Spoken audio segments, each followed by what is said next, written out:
তেলের সংকটে বেড়েছে দাম। বাধ্য হয়ে খোলা তেল কিনছেন ক্রেতারা। তিনি আলোচনাতে শহরের কাঁচা বাজার থেকে যুক্ত হচ্ছেন সহকর্মী আব্বাস আলী।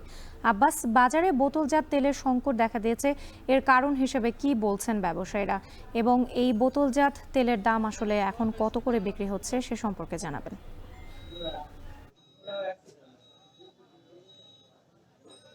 রাত্রি গত কয়েকদিন থেকেই সারা দেশের ন্যায় নওগাঁয় ভোজ্য তেল অর্থাৎ বোতলজাত সয়াবিন তেলের সংকট দেখা দিয়েছে। এর মধ্যে গত 2 দিন আগেও সরকার প্রতি লিটার সয়াবিন এবং পাম তেলের দাম 8 টাকা বাড়িয়ে সয়াবিন তেলের দাম নির্ধারণ করা হয়েছে 175 টাকা লিটার এবং পাম তেল 157 টাকা লিটার দাম নির্ধারণ করা হয়েছে। তবে এই দাম নির্ধারণের পর নতুন করে যেসব বোতল আসলে বাজারে আসার কথা, এখন পর্যন্ত আমরা এইসব নতুন বোতল বাজারে দেখছি না। তবে হাতে গোনা পুরনো কয়েকটি বোতল ৪ থেকে ৫টি দোকানে আমরা দেখেছি। বিশেষ করে ডাবপট্টি, সবজি বাজার বা যেই আটাপট্টি দোকানগুলো, সেইসব দোকানগুলোতে আমরা ঘুরে দেখেছি।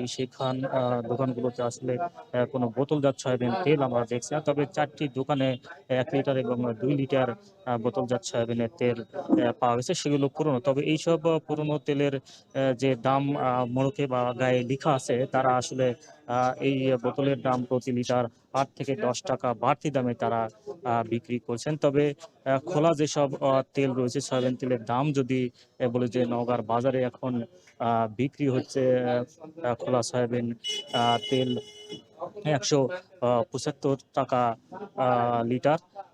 খোলা তেল বিক্রি হচ্ছে ১৭০ টাকা লিটার এবং কেজিতে বিক্রি হচ্ছে ১৮২ টাকা লিটার। পাম তেলের কথা যদি বলি যে ১৬৪ টাকা লিটারে বিক্রি হচ্ছে এবং কেজিতে বিক্রি হচ্ছে ১৭০ টাকা লিটার। যেহেতু বোতলজাত সয়াবিন তেল এবং পাম তেল বাজারে রয়েছে। তবে এর বিপরীতে ক্রেতারা যারা রয়েছেন, তারা আসলে বোতলজাত তেল না পাওয়ার কারণে তারা সরিষার তেল অনেকেই কিনছেন।